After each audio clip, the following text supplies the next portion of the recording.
Glória a Deus. Nós vamos continuar falando nesta noite, meditando na palavra do Senhor nosso Deus.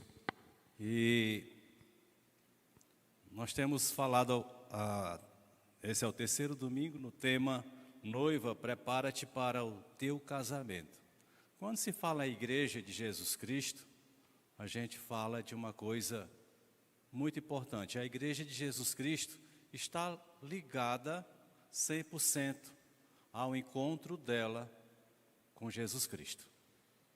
Igreja que não fala do seu encontro com Jesus Cristo, que deixa de essa importante mensagem de lado, ela está seriamente comprometida, né?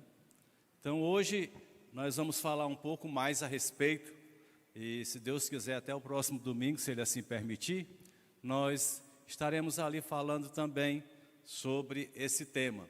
Mas hoje é a noiva de escrava à esposa, né? De escrava à esposa.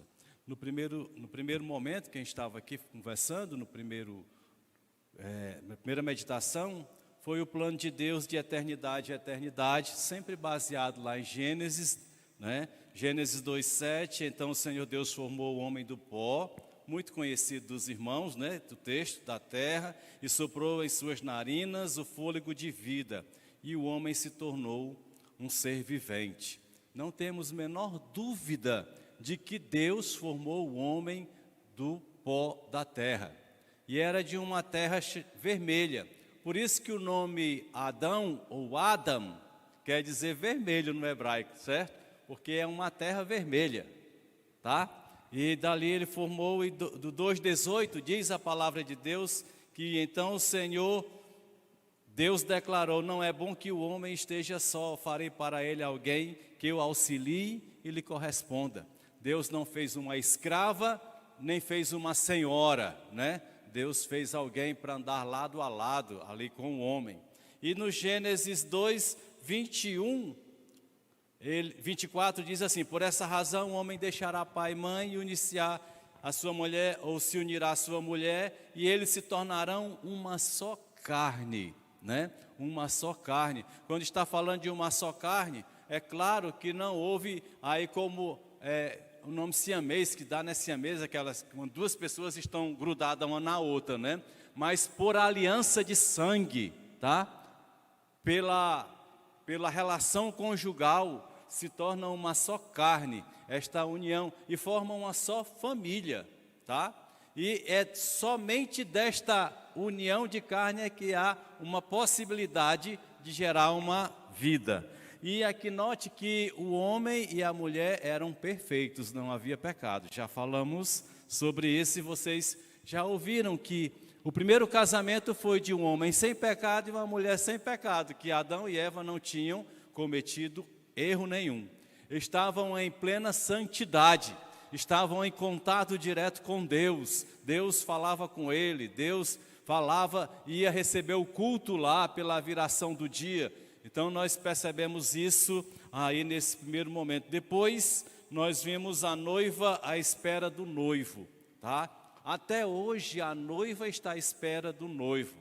Nós estamos falando, quando nós falamos da ceia do Senhor, hoje é um dia da ceia do Senhor. Hoje é um dia importante, porque nós celebramos exatamente o sacrifício de Jesus, e nós celebramos esta ceia do Senhor, este momento especial. E a ceia do Senhor fala de casamento, né? Então a noiva está à espera, e nós vimos ali a parábola das 10 virgens, em Mateus 25, né, que elas saíram, pegaram as suas candeias, no verso 1, saíram para encontrar-se com o noivo. Mas a palavra de Deus diz que 5 eram insensatas e 5 prudentes. E isso é uma lição para nós, para a gente fazer. Tudo que vem da palavra de Deus é para uma autoanálise, certo?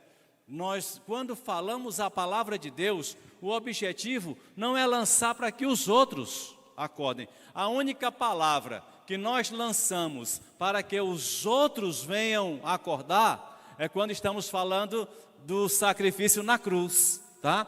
Mas quando nós falamos exatamente a respeito de determinados momentos que são momentos comportamentais, procedimentais da nossa conduta, então lemos a palavra para que ela entranhe dentro de nós. Por isso temos que meditar nela dia e noite. É o que está no 2º versículo de Salmo 1, né? Meditar na lei do Senhor dia e noite. Que aí diz que é como vai ser uma árvore frutífera sobre corrente de águas, tá? Então houve ali as prudentes e as insensatas. E fala também que todas pegaram suas candeias, todas tinham candeias, todas tinham azeite na candeia, mas aí é que está o problema, não é só ter o azeite na candeia, não é só aquele momento de culto, não é só aquele momento de dizer que você leu a Bíblia ou que você orou, é a constância da sua vida na presença de Deus, é o que faz você levar o azeite na vasilha ao lado.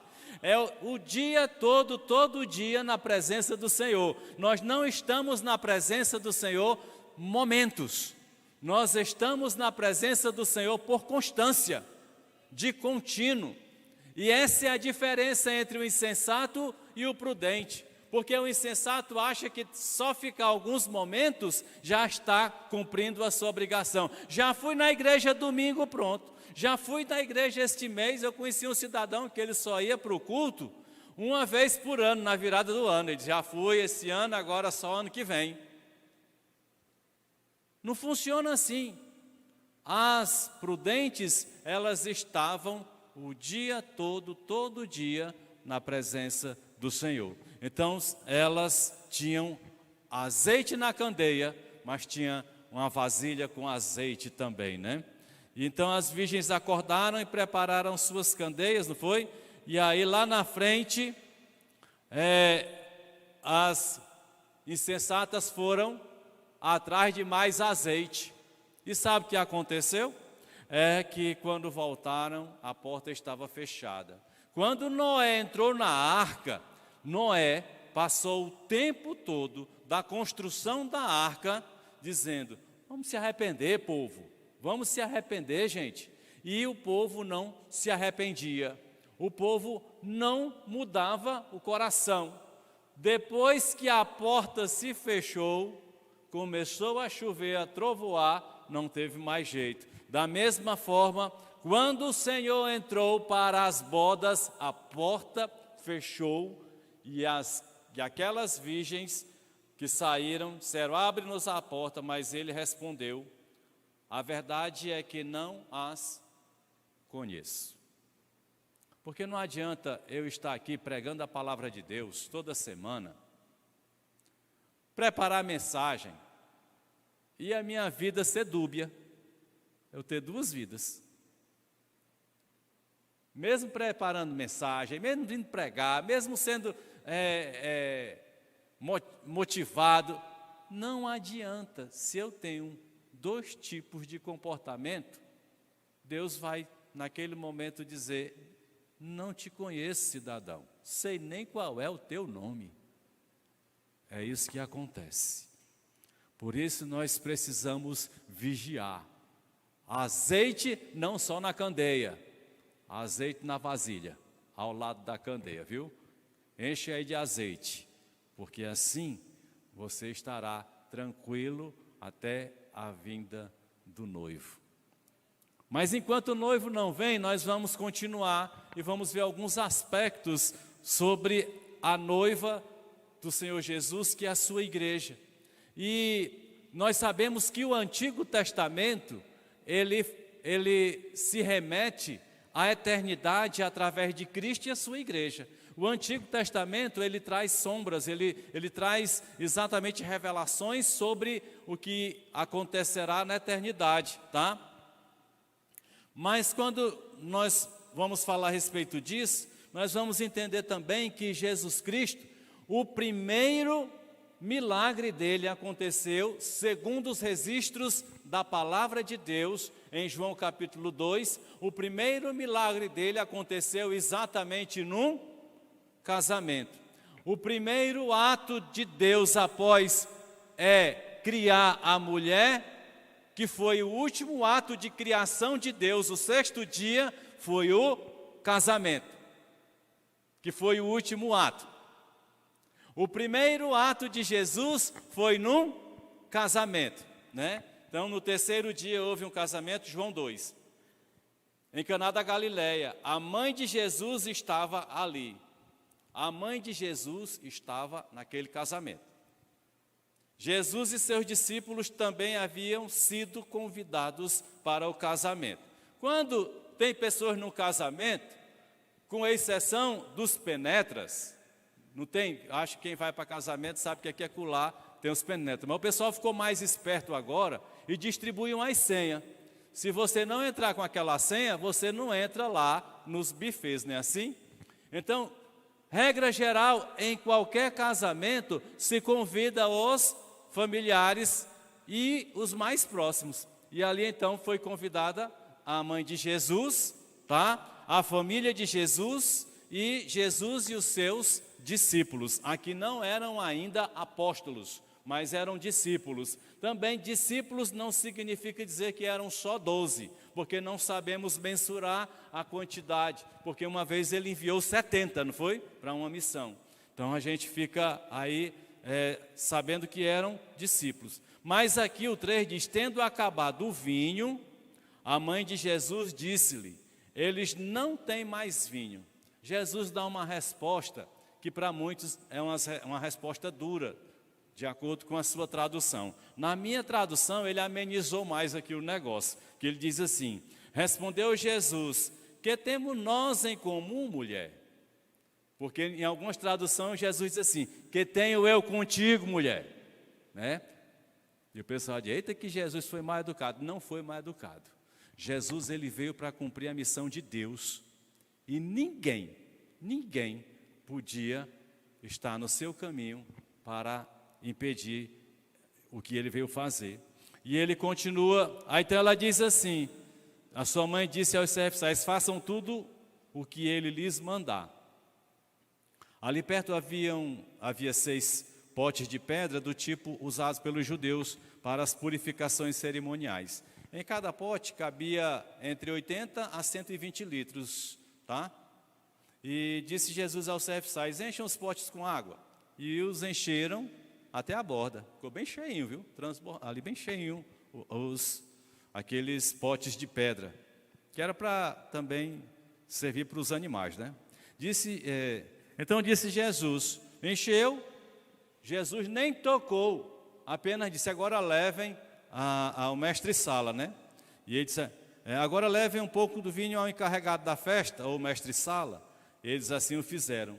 E o encarregado da festa provou a água que fora transformada em vinho, sem saber de onde este viera. Embora o soubessem os serviçais que haviam tirado a água. Então chamou o noivo e disse, todos servem primeiro o melhor vinho, e depois que os convidados já beberam bastante, o vinho inferior é servido. Então, meio alegre, né? Aí vai o outro que já não dá mais para ter o conhecimento. Mas você guardou o melhor até agora. Este sinal miraculoso em Caná da Galileia foi o primeiro que Jesus realizou. Revelou assim sua glória e os seus discípulos creram nele. Depois disso, ele desceu a Cafarnaum com a sua mãe, seus irmãos e seus discípulos. Ali ficaram durante alguns dias. Então a gente percebe que Jesus está inaugurando ali o seu ministério propriamente dito, para que a igreja surgisse nesse momento da história, tá? Para que a sua palavra, para que a palavra de Deus ecoasse aos 4 cantos da terra, iniciando-se por meio dele, depois pelos apóstolos, depois pelos discípulos e por fim por toda a igreja em todos os confins da terra, né? E observe que ele falou que de lá, de Caná da Galileia, ele saiu para Cafarnaum. Cafarnaum, a gente tem uma ideia de que era o centro do ministério de Jesus Cristo, tá? Como quando você lê Mateus 9, 1 a 2, Marcos 2, de 1 a 5, Então você tem uma noção de que sempre Jesus, ele voltava para Cafarnaum, certo? Cafarnaum também era onde residia Pedro. E Cafarnaum também se tornou um centro muito importante de pesca e de comércio, tá? Mas Cafarnaum é um local também onde moravam os gentios. Tinha muitos gentios em Cafarnaum, tinha muitos judeus em Cafarnaum. Mas note que a palavra Cafarnaum, ela tem um significado interessante, tá? Porque Cafarnaum significa lugar de tumulto, ou lugar de desordem. Olha para onde Jesus foi buscar como lugar de centro, para que a sua igreja começasse a se estabelecer num lugar de tumulto, num lugar de desordem, mas também um lugar onde ele operou muitos sinais. Em Nazaré ele não operou muitos sinais, povo incrédulo, povo difícil de aceitar, né?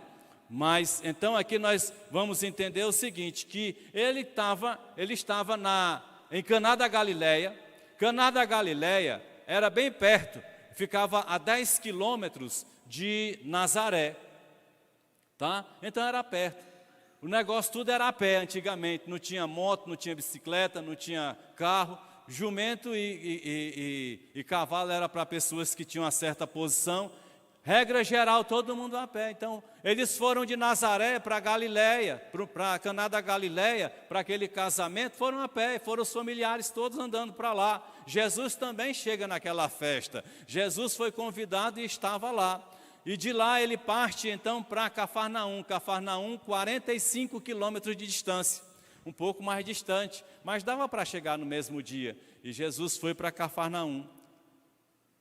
Então, ali aconteceu todos esses fatos, tá? Segundo os escritos bíblicos, Jesus tinha sido batizado, tá? Jesus tinha passado pelo deserto e ele estava com seus discípulos naquele casamento. Já tinha passado esse processo. O Filho de Deus precisou passar pelo processo que todos nós, individualmente, para ser corpo como igreja, passamos.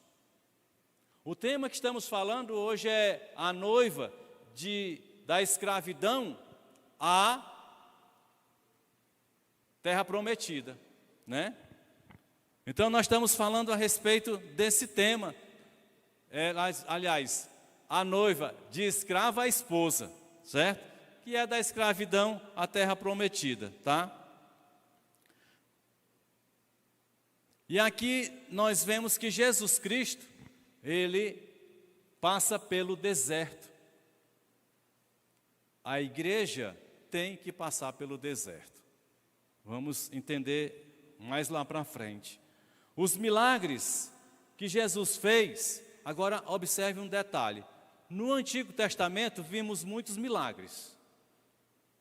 Jesus Cristo, no seu ministério, essencialmente houve milagres. Mas, queridos irmãos, igreja, o milagre, ele nos impressiona só no momento. Todo milagre, ele só traz um estarrecimento no momento. Depois a gente esquece. Quantas pessoas já foram abençoadas por Deus e hoje estão reclamando da vida, né? Quantas pessoas receberam milagres e milagres de Deus e esqueceram? Porque o que vai fazer diferença em nós, para toda a eternidade, é a marca da presença do sangue de Cristo dentro de nós, que vem acompanhada pelo Espírito Santo de Deus. Fora isso aí, nós não chegaremos até o final da jornada. Então, observe que os milagres são impressionantes no momento, mas muitas vezes desaparecem de nossos pensamentos quando terminam. Nas mãos de Deus, preste bem atenção, que nas mãos de Deus, o que é comum se torna extraordinário. Então, quando você confia em Deus, quando você entrega tudo nas mãos de Deus, qualquer coisa vai ser extraordinária. vai ser grandiosa, tá? E aqui nós percebemos nesse casamento que Jesus foi, que ele fez um milagre muito importante ali, falando de algo de eternidade, tá? Ele pega e transforma a água em vinho, mas não foi uma garrafinha não, foi mais ou menos 600 litros de vinho que ele fez, viu? Foi em torno aí de 600 litros, foi vinho pra caramba, viu? Foi vinho para aquele povo beber e cair tudinho, porque o vinho, ele simbolizava o sangue, tá? O vinho, ele simbolizava o sangue. O vinho, na nova aliança, também representa o sangue de Jesus. Por isso participamos da ceia, e quando participamos da ceia, continuamos a tomar o vinho para simbolizar o sangue da nova aliança. Quando você abre sua Bíblia em Êxodo 24:8, diz assim: depois Moisés aspergiu sangue sobre o povo, dizendo: este é o sangue da aliança que o Senhor fez com vocês, de acordo com todas essas palavras. O sangue aspergido lá no povo, na época que sai lá do Egito, está falando que é o sangue da aliança. O sangue sempre teve a ver com a aliança. Agora imagina o sangue do Filho de Deus derramado na cruz. Esse é poderoso para destruir toda e qualquer maldição que foi lançada sobre a gente. Mateus 26:28 diz assim, Jesus: isto é o meu sangue da aliança que é derramado em favor de muitos para perdão de pecados. Todo aquele que lança a mão do perdão de Jesus, do sangue de Jesus, seus pecados são perdoados, porque há poder no sangue de Jesus. Muitos não querem, ninguém pode fazer nada. Nossa obrigação é dizer: eis aqui Jesus Cristo, e o seu sangue muda a sua história, muda a sua vida. É o sangue de Jesus. E 1 Coríntios 11:25, que também fala da ceia do Senhor, né?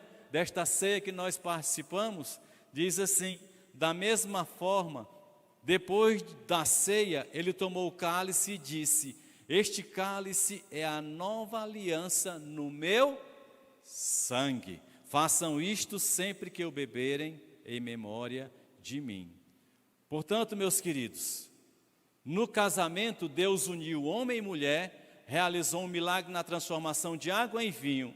Deus está mostrando que no casamento há o sangue de Jesus marcando a igreja, marcando a história, marcando a eternidade. Tanto é que quando você lê o livro de Apocalipse, você vai encontrar Jesus mostrando as marcas, porque as marcas do seu sacrifício na cruz do Calvário vai ficar para toda a eternidade. Dizem o seguinte: no céu hoje existem os corpos, porque há corpos terrestres e corpos celestes. Há corpos de anjos e corpos de homem. Há homens na terra, normalmente, há anjos na terra que a gente muitas vezes não vê. No céu há presença de anjos, né? A presença de seres celestiais, mas a presença de um hoje no céu que tem um corpo de homem, esse é Jesus Cristo, e traz nele as marcas. Esse está aguardando pela sua noiva, é Jesus Cristo. Mas começando lá um pouco no passado, porque sempre temos que voltar, a Bíblia, ela é um complexo de toda a sua história, de todos os seus livros, de todos os seus componentes, ela se completa. Então, voltando ao passado, nós percebemos algumas coisas. Falamos um pouco no meio do culto de domingo a respeito da geração de Adão. Adão, ele viveu, depois Adão ele gerou Sete, depois Enos, aí Enos Cainã, Cainã Malalel, Malalel Jared, chegou a Enoque, Enoque Matusalém, Lameque, Noé, Noé sem Cã e Jafé, né? Foi aí. Mas chegou até Noé, Noé acabou tudo para trás. Mas Adão, ele vai até Lameque, e Adão vem falando do conhecimento que ele teve de Deus. E a palavra de Deus diz que Enoque foi até Noé e passou 113 anos com Noé, chegando Enoque a viver até com 100 Cã e Jafé, tá? E a palavra de Deus diz que Enoque andou com Deus. E já não foi mais visto porque ele foi tomado. Enoque foi um homem de uma santidade tão extraordinária que em toda a história, até Elias, que foi o segundo, somente ele se tem conhecimento de ter sido tomado. E este Enoque orientou tanto Noé, como também ele orientou Sem, Cã e Jafé, tá? Quando fecha a Arca da Aliança, e esta arca, ela vai, não é naufragando, ela vai, não sei o termo não, mas ela vai flutuando. E aí, com aquela quantidade de animais e tudo, ali está Noé e sua esposa, Sem, Cã e Jafé e suas esposas, tá? 4 casais, 4 famílias. E ali então, daquelas 4, 3 faz sair a geração. Uma geração vai para a África, outra geração vai para a Europa e outra geração fica no Oriente. E a de Oriente é de Sem. E essa geração de Sem é que vai chegar até Abraão. Do dilúvio até Abraão passou-se mais de 290 anos. Então foi geração, até chegar a Terá, e Terá veio Abrão, e de Abraão Deus chega para Abrão, e ele então vai falar que de ti faria grandes, abençoaria as nações. 290 anos, depois de 4 famílias, já tinham muitas gerações, muitas pessoas povoando, mas não chegaria essas muitas pessoas, talvez a população aqui do Montese, mas eram populações que estavam sendo geradas, tá? E quando ele chega então a Abrão, né? Ele faz a promessa que ele seria pai de nações, que está em Gênesis 17, 1 a 8. Ele diz: eu sou o Todo-Poderoso, primeiro, ande segundo a minha vontade e seja íntegro. Para toda pessoa, para todo povo, ele diz a mesma coisa. Ande segundo a minha vontade. O que é difícil, né? Mas as pessoas é que faz difícil. As pessoas é que não querem. E ele diz: estabelecerei a minha aliança entre mim e você, e multiplicarei muitíssimo a sua descendência. 8. Toda a terra de Canaã, onde agora você é estrangeiro, darei como propriedade perpétua a você e a seus descendentes, e serei o seu Deus. Deus prometeu dar aquela terra de Canaã, e ele chamou aquela terra uma terra que mana leite e mel. Ele fala de uma terra agradável, boa, produtiva, promissora. Ele está falando isso, mas ele também está falando isso para a igreja que vai ter um encontro com o noivo, com Jesus, e que vai viver numa terra que mana leite e mel. O paraíso que Adão deixou é o paraíso que a igreja vai entrar. O Éden que Adão deixou é o Éden que a igreja vai entrar. Por isso, nós estamos caminhando para lá. Gênesis 46, 26, diz que entraram 66 pessoas no Egito, tá? Diz assim: todos que foram para o Egito com Jacó, todos os seus descendentes, sem contar as mulheres de seus filhos, viu? Totalizaram 66 pessoas, sem contar as mulheres aí dos filhos. Foi mais de 70 pessoas, tá? Mas note que entrou esse grupo, encontrou-se com José, com a esposa de José, né? E com os 2 filhos de José, que eram Manassés e Efraim, tá? E diz assim, que eles entraram ali, prosperaram ali, cresceram ali, mas diz então, versos 8 a 13 do Êxodo 1. Então subiu ao trono do Egito um novo rei que nada sabia sobre José. Disse ele ao seu povo: vejam, o povo israelita é agora numeroso e forte e mais forte do que nós. Versículo 11. Estabeleceram, pois, sobre eles chefes de trabalhos forçados para os oprimir com tarefas pesadas. E assim os israelitas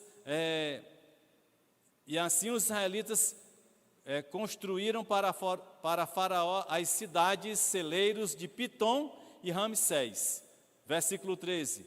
E os sujeitaram a cruel escravidão. Aqui, um povo da promessa se tornou um povo escravo.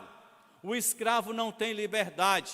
O escravo não tem noção do que ele pode fazer. Aliás, ele não pode fazer nada. Ele é um escravo, ele é um prisioneiro, ele está aprisionado, tá? Um escravo se sujeita aos costumes e às ordens dos seus senhores. Ali estava um povo de Israel que passou cerca de 400 anos aprisionado. Você sabe o que quer dizer isso?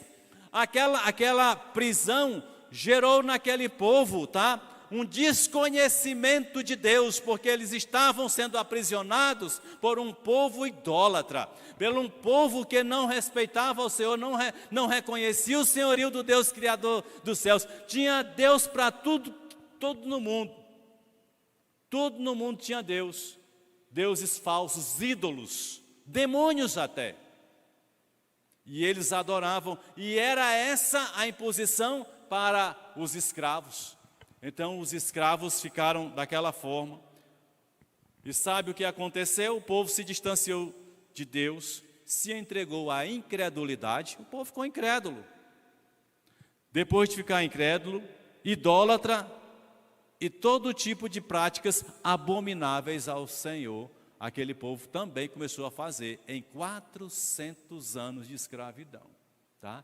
Eles vinham com Abraão, vendo a imagem de Abraão, de Isaac, de Jacó, né? De Jacó, que depois virou Israel, né? O nome de Israel. Vendo aquela imagem, a mensagem de Deus através da vida daqueles homens, de repente 400 anos escravidão, e só vendo idolatria, e vendo próspero um povo que era idólatra, tendo inveja, raiva, ódio, esquecendo-se totalmente de Deus. Foi o que aconteceu. Assim, da mesma forma, todo ser humano, aí vem uma lição para nós.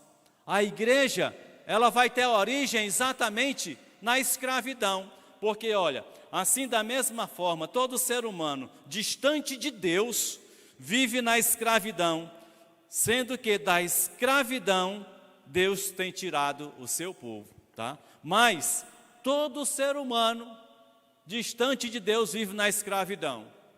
Ninguém se aproxima de Deus, que se aproxima de Deus, vai viver na escravidão. E ninguém vive fora da escravidão se estiver distante de Deus. E na escravidão nós sabemos o que acontece. O ser humano hoje é escravo.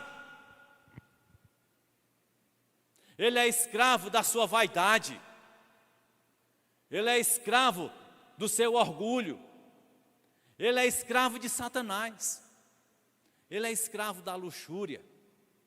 Ele é escravo da permissividade. Ninguém é de ninguém. Cada um pega todo mundo. É o que o mundo está pregando. O que é que vocês acham que acontece nessas festas? Eu não sei, porque eu nunca fui, não vou. Mas alguém sabe. Rola de tudo que não presta, tudo que é abominável ao Senhor. Então é escravidão. Só que tem um detalhe: igreja não pode ficar incomodada com quem está escravo, porque não é esse o papel da igreja. O papel da igreja é ter compaixão dos escravos. Aí é a grande diferença.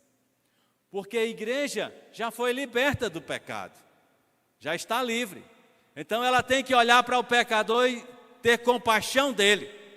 Não dizer, tomara que vá logo para o inferno, tomara que morra logo essa desgraça vai perecer no fogo dos infernos. Tem gente que diz assim, viu? Mas não é esse o nosso papel. Porque se for esse o nosso comportamento, nós estamos lá do outro lado, pegando fogo já. Só falta sentir o calor, tá? Então, o ser humano, distante de Deus, vive na escravidão. Isaías 53:6 diz assim: todos nós, tal qual ovelhas, nos desviamos, cada um de nós se voltou para o seu próprio caminho, e o Senhor fez cair sobre ele a iniquidade de todos nós. Todos nós estavam por aí perdidos, mas os escravos não se igualam a um escravo, não se igualam a uma pessoa que ainda não tem Jesus Cristo, por favor.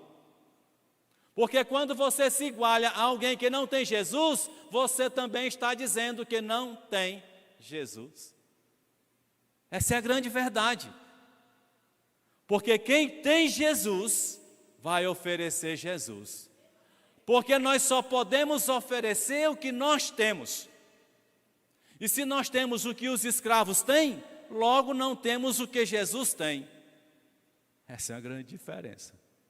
Por isso, odiar, recriminar, ter preconceito, olhar de banda,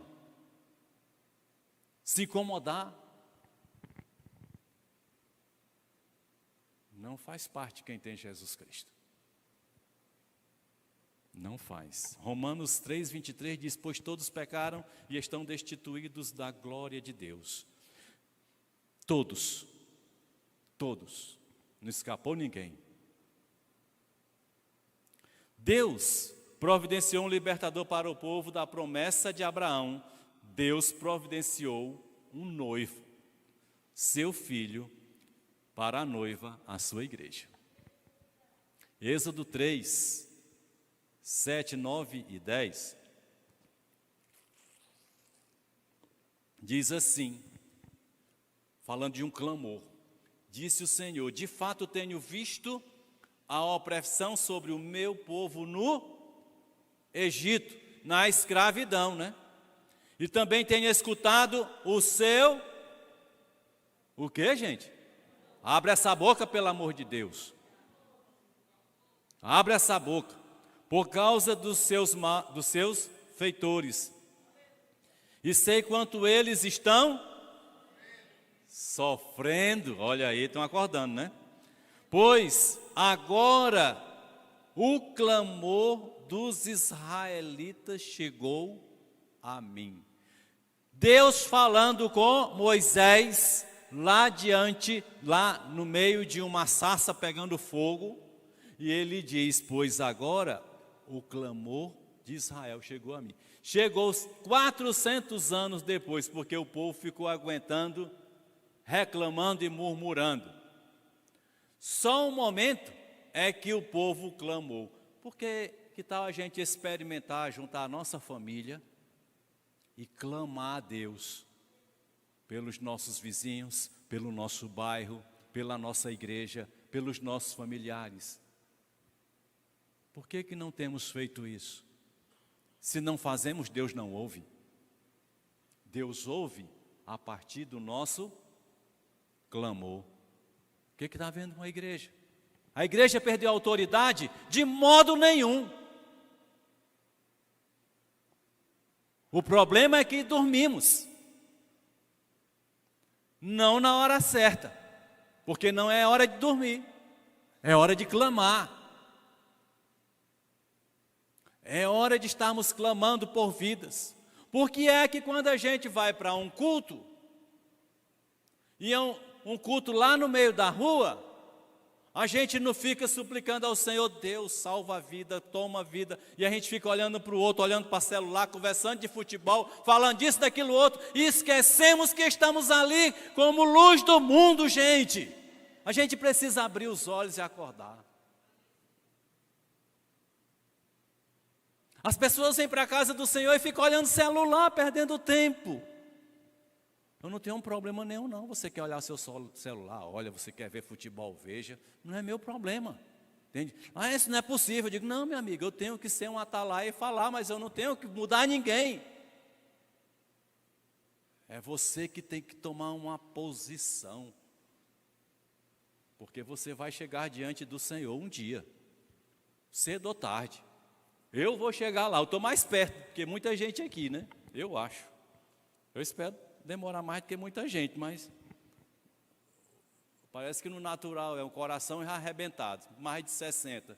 Chegou a idade das plaquinhas, né? A gente já fica mais preocupado. Principalmente quando o coração já está... Todo mundo fala do coração, né? Mas não estou preocupado com isso, não.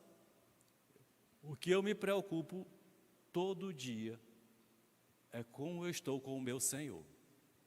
E observando meus atos, digo isso com toda franqueza, eu me examino todo dia para saber se eu estou magoando as pessoas.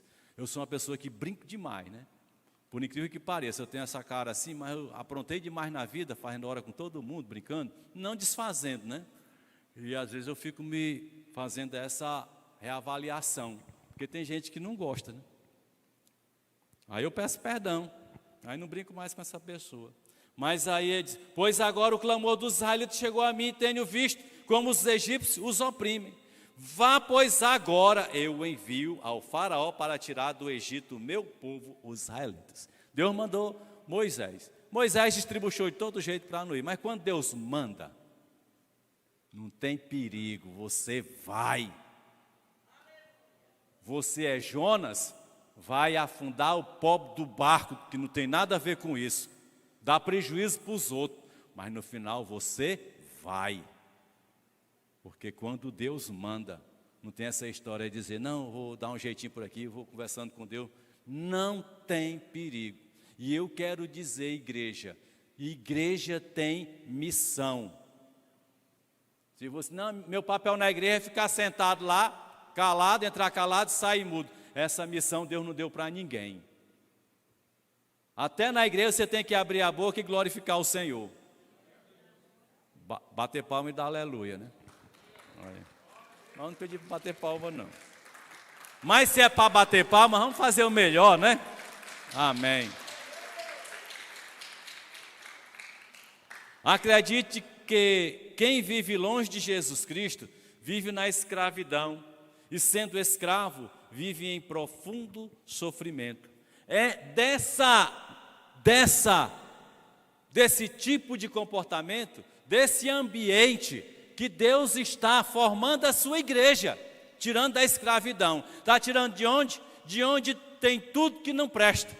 Abominações, adultério, roubo, assassinato, pedofilia. Aí se eu disser assim, rapaz, tem um irmão que entrou aqui, ele era pedófilo. Eu duvido que a maioria não fique perturbado. Aí é hora da gente exercer a nossa fruto do Espírito. Era, não é. E se é, toma aquela vida nas tuas mãos, Senhor. Mas não dizer assim, tomara que um carro esbagasse esse. A gente sabe que pedofilia, que estupro é uma coisa terrível. Mas o que a gente deixa de examinar é que tem Satanás, um demônio, por trás disso aí, escravizando as vidas, levando-as a pecar. Esse é o problema da igreja, que a gente é instituição humana. A gente não olha para a palavra de Deus e vê o Espírito Santo nela, porque a Bíblia é Espírito e é vida.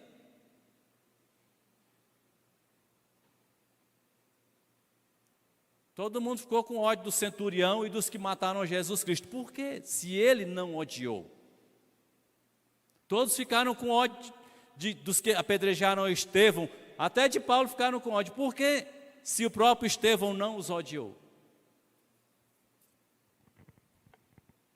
Porque aqueles que vão ingressando na vida com Deus, eles vão tendo uma visão que não é visão humana.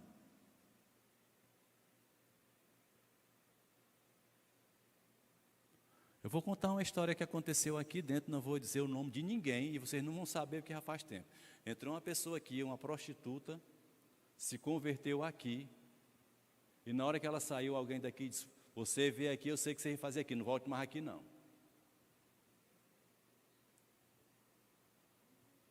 Quando eu soube disso, meus olhos ficaram cheios de lágrimas. Porque eu vivo ano após ano anunciando a palavra de Deus. E às vezes as pessoas não entendem que palavra de Deus é palavra que transforma a vida e faz da gente com um coração de amor, de compaixão. Não de ódio, não de revolta, não de censura, não de recriminação. É lamentável. Mas vamos para frente, né? O trem continua. Êxodo 12, 7, 11 e 13 fala: onde há o sangue, está livre da morte, né? 7. Passa então um pouco de sangue nas laterais e nas vigas superiores das portas das casas, nas quais vocês comerão o animal. Ao comerem, estejam prontos para sair.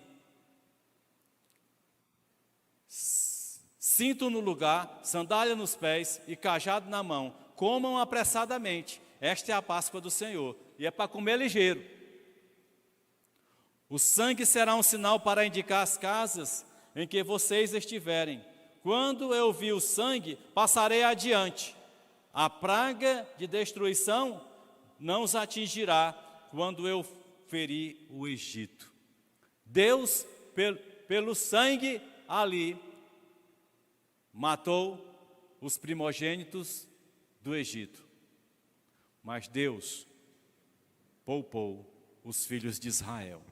Porque o sangue tem poder. Porque o sangue é o que Deus vê de mais espiritual aqui nesta terra. É o sangue. Por isso que sangue foi holocausto, até chegar ao sangue definitivo, que é o sangue do Cordeiro Imaculado, perfeito, Jesus Cristo. Êxodo 14, 21, 22, diz que depois desse episódio, do sangue dos umbrais, nas portas, o povo começa a sair. E Êxodo 14, 21, 22 diz que então Moisés estendeu a mão sobre o mar, e o Senhor afastou o mar e o tornou em terra seca, com um forte vento oriental que soprou toda aquela noite. As águas se dividiram e os israelitas atravessaram pelo meio do mar em terra seca, tendo uma parede de água à direita e outra à esquerda. Atravessou em terra seca, e eles passaram o mar chamado Mar Vermelho, que é a cor do sangue. O sangue que poupou é o sangue que abriu o mar, é o sangue que libertou o povo para entrar aonde? No deserto. Através do sangue, Jesus Cristo nos leva da escravidão para o deserto. Todo mundo tem medo de deserto. Por que será?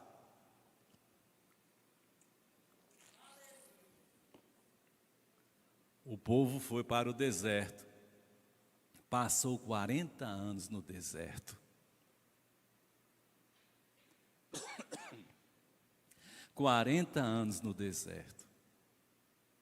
O povo, que vinha cheio de conhecimento da época da escravidão, passou 40 anos no deserto para aprender quem era Deus novamente. Porque as suas práticas, ao sair do Egito, continuaram ainda forte nele. Muitas pessoas que entram na igreja, que vêm do Egito, que vêm da escravidão, chega aqui falando palavrões, né? Falando ainda de forma totalmente estranha, falando coisas que não devem, tendo comportamentos que não devem. Porque as marcas da escravidão. Tem pessoas que fumam, que bebem, tá? Tem pessoas que fazem o que não deve, porque está vindo com o que era do Egito. Mas precisa se libertar. Porque se continuar assim, não permanecerá na congregação. Porque os que assim permaneceram, todos tombaram no deserto. Todos pararam no deserto. só entrou na terra prometida aqueles, pois, os que estavam na escravidão do Egito. Então, 40 anos no deserto. No deserto eles aprenderam muitas coisas. Deus nos fala de muitas coisas, mas eu quero dizer, no deserto não significa deserto ser castigo de Deus. Para muita gente, eu estou no deserto como se estivesse sendo castigado por Deus. Primeiro, Deus não castiga seus filhos, Ele disciplina. Disciplina é correção, é ensinamento, mas não é castigo. Israel passou 40 anos no deserto por causa da sua incredulidade, sua teimosia, sua desobediência, mas também no deserto fala de aprendizado, de conhecimento, experiências e maturidade. Jesus Cristo passou 40 dias no deserto, Israel 40 anos. Jesus, logo após ser batizado, foi conduzido ao deserto, Mateus 4:1. Então Jesus foi levado pelo Espírito ao deserto para ser tentado pelo diabo. Observe um detalhe, no deserto Moisés falhou. Ele não entrou na terra prometida. Muita gente ainda, o povo de Israel olha para Moisés como ainda sendo o grande nome. 98% da população de Israel não recebe Jesus Cristo, só 2%. Quase a população dos crentes do interior do Ceará ou do Piauí. Pouquíssima gente. Porque olha para Moisés. Mas na Bíblia nós percebemos que Moisés falhou, ele não entrou na terra prometida. Porque a terra prometida é do Filho de Deus, Jesus Cristo. Números 20:12. O Senhor, porém, disse a Moisés e Arão: como vocês não confiaram em mim para honrar minha santidade à vista dos israelitas, vocês não conduzirão esta comunidade para a terra que lhes dou. Diferente de Moisés, Jesus Cristo, o Filho de Deus, resistiu até o fim. Porque Mateus 4:10 e 11 diz: Jesus lhe disse: retire-se, Satanás, pois está escrito: adore o Senhor seu Deus e só a Ele preste culto. Então o diabo o deixou. E anjos, se você ainda tem dúvida que anjos existem, eles existem. Só os saduceus não acreditavam, né? Mas a gente acredita. E aqui e lá aparece um. E diz: se a gente hospedar, ajudar alguma pessoa, a gente pode estar até fazendo bem a um anjo, né? Então, a gente precisa entender as verdades da palavra de Deus. O deserto de Jesus não terminou nos 40 dias, viu? Tem um outro detalhe.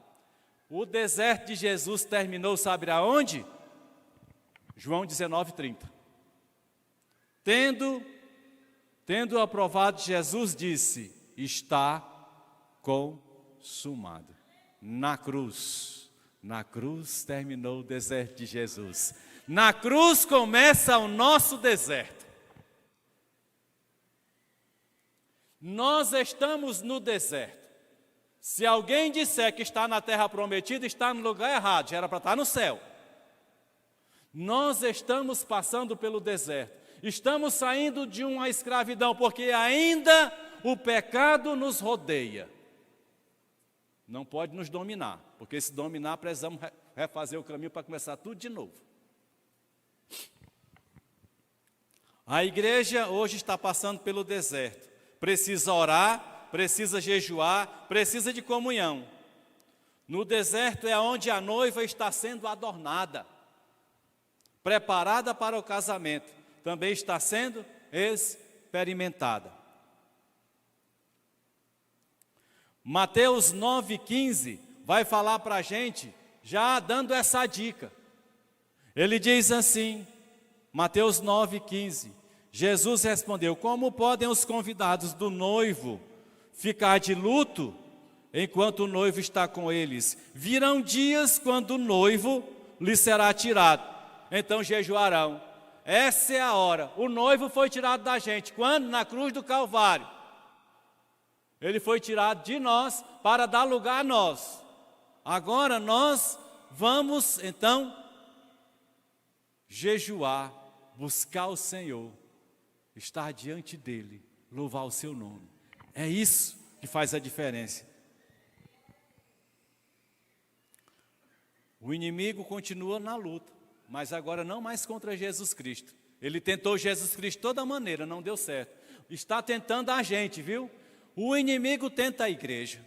O inimigo quer desarrumar a noiva. O inimigo quer fazer a noiva desistir. Quando um homem diz que quer casar, ele dificilmente fala em desistir, viu? É muito difícil. Só se ele falou em casamento quando ele estava com um porre, né? Quando ele caiu na normal, ele disse, vixe, o que eu fiz? Mas, regra geral, não. Mas a mulher, quando aceita casar, apesar de toda mulher querer casar, regra geral, no momento em que ela vai se preparando para casar, me digam se nunca teve um momento de dizer, rapaz, será que é isso que eu quero para a minha vida? Pensa em desistir. Aí um negócio lá na cabeça desiste, não, besta, não estou falando, senão não é o diabo, viu? Não é o diabo, lá nem na cabeça, desiste não, vai em frente, porque o negócio é bom, casa aí. Então não é isso mesmo, certo? Mas a noiva é tentada constantemente por Satanás, a igreja de Jesus Cristo. E como um todo não, individualmente, nós, pessoas, somos tentados. Por isso, o plano e o propósito de Deus antes da criação do mundo era para ser exatamente do gozo dos noivos, de Adão e Eva, tá? Ali, e Satanás atrapalhou. Mas não vai atrapalhar entre a igreja de Jesus, a noiva, e Jesus, o noivo. Estamos vivendo esse deserto.